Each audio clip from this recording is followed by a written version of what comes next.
Good evening sir. बैठिए। उत्तर प्रदेश के मुख्यमंत्री योगी आदित्यनाथ कहाँ से बिलोंग करते हैं? और वो गोरखपुर से तो विधायक हैं और वो उत्तराखंड से बिलोंग करते हैं। जब गोरखपुर से विधायक है तो गोरखपुर बिलोंग नहीं करते। सर जो वो मूल निवासी है वो उत्तराखंड के रहने वाले हैं, लेकिन उसके बाद वो गोरखनाथ की परंपरा को अनुसरण करते थे तो वो नाथ परंपरा में शामिल हो गए। इसके बाद से वो मठ में रहते हैं गोरखपुर। ये गोरखनाथ की परंपरा क्या है? सर गोरखनाथ की परंपरा नाथ परंपरा से संबंधित है। ये हिंदी साहित्य में आदिकाल में सिद्धो नाथ परंपराएं थी। तो जो नाथ परंपराएं थी वो उस समय के बाह्य आडंबर और इन सब को अपने साहित्य में शामिल किया उन लोगों ने। नहीं तो ये हिंदी साहित्य की परंपरा है या कुछ साधुओं की परंपरा है? सर इसको हिंदी साहित्य से जोड़ के देखा जा सकता है। जैसे रामचंद्र शुक्ल जो है वो इसको हिंदी साहित्य से बाहर कर देते हैं और जो हजारी प्रसाद द्विवेदी है वो इसको हिंदी साहित्य में शामिल करते हैं। तो इसको हिंदी साहित्य में मुझे लगता है कि हिंदी साहित्य से जुड़ी हुई परंपरा है, लेकिन एक जो साधु वाला पक्ष आप बोल रहे हैं उसमें भी इसको सम्मिलित किया जा सकता है। हजारी प्रसाद द्विवेदी इसलिए उसको शामिल कर रहे हैं क्योंकि कोई हिंदू परंपरा की जब बात करते हैं खासतौर पर भारतीय भक्ति काल के उदय की तो उस नाथ संप्रदाय को ही पाते हैं। जी वहाँ कबीर हैं, नाथ हैं, जोगी और कनपटा हैं, है ना, कनपटा संप्रदाय है। तो नाथ संप्रदाय कहाँ से विकसित हुआ? गोरखपुर में ही? नहीं सर, नाथ संप्रदाय गोरखपुर से विकसित नहीं हुआ। जहाँ तक मैं ध्यान कर पा रहा हूँ ये मध्य प्रदेश से विकसित हुआ है और इसमें मच्छेंद्र नाथ और गोरखनाथ वाली परंपरा चल रही है। तो सबसे ज़्यादा विकास इसका कहाँ हुआ है? सर मुझे ऐसा इसका पर्टिकुलर रीजन तो नहीं पता, लेकिन मैं अगर आप अनुमति दें तो मैं गैस कर सकता हूँ। मध्य भारत से इसका विकास हुआ है। जो मध्य प्रदेश और उत्तर प्रदेश का जो बुंदेलखंड वाला रीजन है उसके आसपास शायद इसका विकास हुआ है। पर वहाँ तो अब नाथ परंपरा नहीं है ना, मध्य प्रदेश में है ना वहाँ। सर जो इसका बिहारी के आसपास इनकी कोई पीठ है? सर सॉरी मुझे इसके बारे में जानकारी। रोहतक में ही है, पंजाब और हरियाणा में काफ़ी इनका विकास हुआ। जोगी जो हैं वो पंजाब हरियाणा में ज़्यादा दिखाई पड़ते हैं। जो वहाँ इस तरह का मंदिर वाले कल्चर कम है, जोगी ज़्यादा दिखते हैं ना। तो मैं इसके बारे में पढ़ूँगा। तो ये बाकी ये रहने वाले कहाँ के? उत्तराखंड के थे जी, योगी जी उत्तराखंड के रहना। क्या इनका असली नाम क्या है? सॉरी सर मैं अभी इनका असली नाम बोल नहीं पा रहा हूँ। उत्तर प्रदेश कितनी सरकारें जिन्होंने 5 साल पूरा किया है?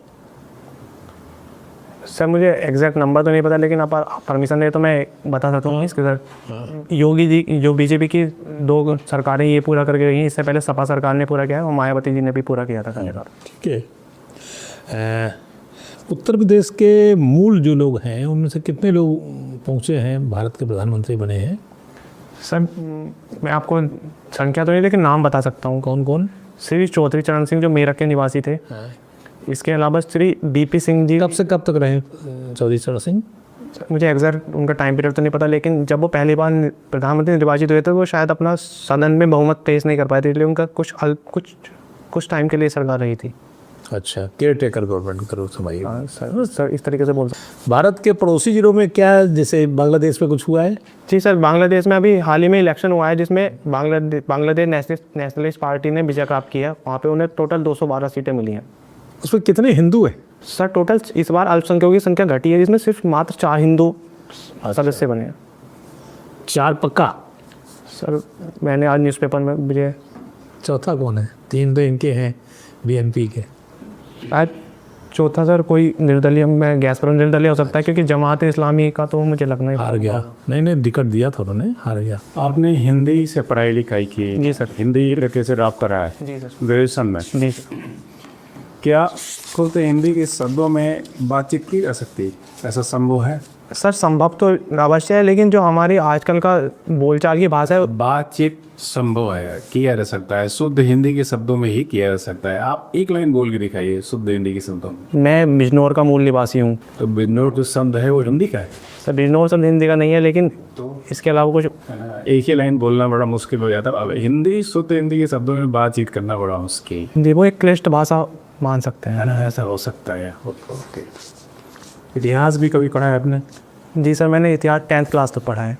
अच्छा, यहाँ सिविल सेवा की जो जी सर इसमें तो हाँ इसी में पढ़ा, इसमें भी पढ़ा है? जी सर जाना ही गया? इसमें भी किया है सर। ओके, क्या पढ़ा है इसमें? सर इसमें एंशियंट, मिडिवल, मॉडर्न तीनों हिस्ट्री पढ़ाई है। इसके अलावा आर्ट एंड कल्चर को जोड़ सकते हैं हिस्ट्री में। अच्छा, कला एवं संस्कृति भी पढ़ा है। आप श्री रामचरितमानस का भी अध्ययन करते हैं, पढ़ते हैं? जी सर। कितने अध्याय हैं इसमें? सीरीज में टोटल 7 कांड है। टोटल 7? जी। तीसरा कौन सा है? तीसरा कांड का नाम अरण्य कांड है। तीसरा अरण्य कांड है और अंतिम उत्तरकांड। और पहला? बाल कांड। दूसरा? दूसरा सर अयोध्या कांड। पांचवा? सुंदर कांड। चौथा कौन सा है? किष्किंधा कांड। इतिहास में सबसे अच्छा क्या लगता है आपको, मध्यकालीन भारत या मॉडर्न या एंशिएंट? सर इतिहास के मुझे तीनों ही पक्ष पसंद है, लेकिन अगर मैं किसी को प्रायोरिटी दूंगा तो मुझे वैदिक काल और हड़प्पा सभ्यता वाला ज़्यादा पसंद है। सर वैदिक काल को 2 भागों में विभाजित किया जाता है, ऋग वैदिक एज और वैदिक, यानी उत्तर वैदिक है ना। ऋग वैदिक युग का समय काल क्या है? युग टाइम पीरियड लगभग उसको 1500 ईसा पूर्व से 1000 ईसा पूर्व तक मान सकते हैं। वो सही है, एग्जैक्ट है या लंदन ऐसा कुछ? लगभग मैं बोल उत्तर वैदिक का 1000 ईसा पूर्व से 600 ईसा पूर्व महाजनपद का उजाव होने से पहले। इसका 1000 से 600 युग पे माना गया उत्तर वैदिक युग का। सर मुझे लगता है कि जो 600 ईसा पूर्व के आसपास, पहले भी बताइए 1000 में ही माना गया कि ये शुरू हुआ। सर उस समय जो ऋग्वैदिक, जो पूर्व वाला ऋग्वैदिक काल था उसकी परंपराएं थोड़ी विक्षेपित होने लगी थी। जैसे पूर्व वाला या ऋग वैदिक? ऋग्वैदिक काल की परंपराएं में थोड़ा परिवर्तन आने लगा था। जैसे सामाजिक स्तर पर देखें तो जो वर्ण व्यवस्था थी वो ऋग्वैदिक काल में सर हम व्यक्तियों के काम के आधारित पे थी, और जो उत्तर वैदिक काल में था उसमें जन्म आधारित होने लगी। 1000 ईस्वी में भाई ऋग वैदिक युग समाप्त हो गया, तो वहाँ से उत्तर वैदिक युग अपने आप शुरू हो जाएगा, है ना। और 600 बीसी में उत्तर वैदिक युग क्यों समाप्त हुआ? उत्तर वैदिक युग का समाप्त होने के सर मैं इसको 2-3 कारणों से समझ सकता हूँ। उस समय जो महाजनपद काल का, महाजनपदों का उदय हो रहा था, उससे जो राज व्यवस्था, मेन तो ये है कि उस समय जो गंगा रिवर है, यानी गंगा या वैली जो है, वहाँ पे नगरीकरण आया हमारे यहाँ दोबारा, कि सिंधु सभ्यता में देखा गया है ना। तो कई अन्य नगरों का वहाँ पे उदय हुआ, कई बातें वहाँ पे देखी गई, इसलिए फिर वो मामला समाप्त हो गया। फिर महाजनपदों का युग आ गया, है ना। ठीक है। तो कैसे, मतलब महाजनपद अचानक आ गया या उससे पहले भी कुछ था? अगर पॉलिटिकल यूनिट में देखा जाए तो कुछ और भी था या सीधे डायरेक्ट महाजनपद हमारे यहाँ आ गया? सर उससे पहले जैसा आपने भी बताया, नदियों के किनारे छोटी छोटी सभ्यताएं विकसित हुई थी। पॉलिटिकल यूनिट की बात कर रहे हैं, वही बता दीजिए एग्जैक्ट। जैसे आज हम देखते हैं कि हमारे यहाँ भाई भारत देश है ना, उसके बाद में राज्य है, मंडल की बात देखते हैं, जिले की बात देखते हैं, तहसील की बात देखते हैं, इस तरीके से वहाँ भी था। जी सर, मुझे लगता है कि वहाँ पे सरदारों का कुछ ऐसा, महाजनपद के पहले कुछ ऐसा था। सर छोटे छोटे सरदार थे, उन्होंने कम्युनिटी को एकत्रित किया, यही से इस कब ऐसा हुआ? सॉरी सर मुझे एग्जैक्ट आइडिया नहीं है। चलिए युग में ही ऐसा वैदिक युग के अंतिम समय में ऐसा हुआ। आप पूछिए। है ना, जैसे जन आया, फिर जनपद आया, फिर महाजनपद आया। ठीक है सर तो पढ़े हमारे यहाँ जो कल्पना, चूँकि राम के विद्वानों साहब पढ़ते हैं तो वहाँ से देखते हैं हम लोग ना, कि हमारे यहाँ जो कल्पना की जाती है सबसे अच्छे राज्य की, तो कहा जाता है राम राज्य। जी। तो राम राज्य कैसा होगा, इससे संबंधित कोई दोहा अगर हम लोगों को जानकारी रही हो? सर दोहा तो नहीं, मैं इस समय में चौपाई सुना सकता हूँ। आप 122 समझ। सर दैहिक दैविक भौतिक तापा, राम राज नहीं कहा हुई व्यापा। ऐसा होना चाहिए। अच्छा, ब्रिटिश गवर्नमेंट ने दुनिया अच्छे शासन के लिए कौन सा स्टैंडर्ड बनाया था? ये ब्रिटिश जो व्यवस्था है उसने दुनिया में कहा कि भाई हम जो बना रहे हैं वो सबसे अच्छी सरकार है, इस तरह से आपको शासन करना चाहिए। तो कौन सा स्टैंडर्ड उन्होंने दिया भी? तो मुझे लगता है प्रशासनिक स्तर पर जो उन्होंने सिविल सेवाओं की शुरुआत की, वो एक स्टैंडर्ड माना जा सकता है। रूल ऑफ लॉ उनका ज़्यादा अच्छी रूल ऑफ लॉ, आप सही कह रहे हैं sir ji, rule of law उनकी देन है जो हमारे संविधान में शामिल किया है। सब जगह शामिल थी और आज भी मान्यता प्राप्त है कि भाई ऐसा होना चाहिए आज का शासन। उसके बाद उसमें भी इम्प्रूवमेंट चाहिए था हमको, क्योंकि रूल ऑफ लॉ नहीं तैयार था तो कुछ और इम्प्रूवमेंट चाहिए था। तो फिर कहाँ से इम्प्रूवमेंट गया? आज तो गवर्नेंस की बात की जाए तो गवर्नेंस में क्या क्या हम शामिल करते हैं? गवर्नेंस में जितनी भी सरकार द्वारा सुविधाएं और योजनाएं प्रदान जनता के लिए प्रदान की जाती है, उसको ग्रासरूट गवर्नेंस कॉन्सेप्ट का एक ही स्टार्टिंग कहाँ से हुई? ठीक है, चलिए ये तो हुआ आपकी राज्य, आप प्रधानमंत्री मानस पढ़ते हैं तो हुआ आपने आप कहीं प्रधानमंत्री बने थे। जी सर। है ना, कहीं तो लिखा हुआ है आपको उसमें कि आप प्रधानमंत्री बनते हैं। तो ये प्रधानमंत्री कैसे बनते हैं?